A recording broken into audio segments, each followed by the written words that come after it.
I was 13, in grade 9, innocent and naive, when the light on my life was turned off and it changed forever. I was too young to be introduced to a sexual relationship, too naive to trust that I was safe with an older boy, too innocent to even think that I could conceive a child at that age. Do girls really get pregnant the first time they experience sexuality? Are they really consenting partners at 13, or are they date raped or coerced?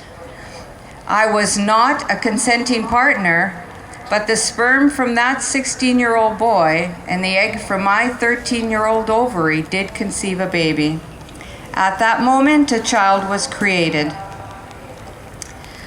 Plans were being made to terminate his life, plans that I did not have a voice in. Abortion wasn't legal in Canada at that time, so I had to have the approval of 3 doctors so that my baby could be terminated through a therapeutic abortion. It wasn't a baby, I was told, but a blob of tissue. The doctor even told me that the spirit wouldn't enter into the baby until 4 months. I wasn't educated about the development. I wasn't given another option, and I believed that this was the best choice for me because I was not developed enough to deliver a baby. Depression hit me like a thick, dark blanket. By the time I went into the hospital, it was May and the birds were singing. My baby was about 13 weeks old. The abortion was the family secret. We didn't talk about it. I was expected to go back into grade 9 and act as if nothing had happened. I began to drink more and experimented with drugs. I felt worthless, dirty, and used. I felt like an empty shell with no identity. By the time I graduated from high school, my dreams of becoming an advertising artist had died.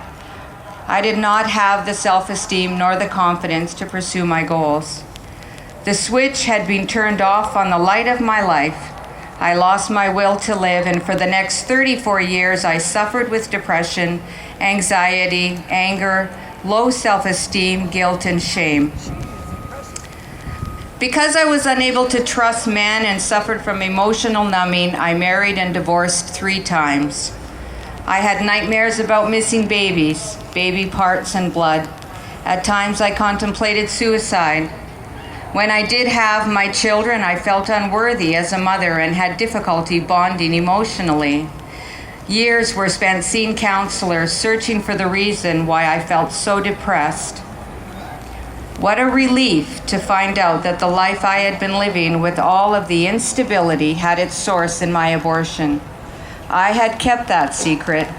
When I aborted my first baby, it was like I aborted my own life. The ability to give and receive love freely and fully had been taken from me. I'm speaking to you today because I want you to know that aborting my baby was not the choice to freedom that everybody thought. It might have removed a problem, but the decision put me into a prison without any light. When my healing began, the light to my life was turned back on. I now live outside the prison that I had been locked in for so long, and I want to help others heal from the damage that abortion has left them living with, and be a voice for the unborn child that does have a right to their life. Do I regret my abortion? Yes, I do. And I regret all of the negative consequences that affected my life and the lives of others as a result of that decision. And that is why I'm silent no more.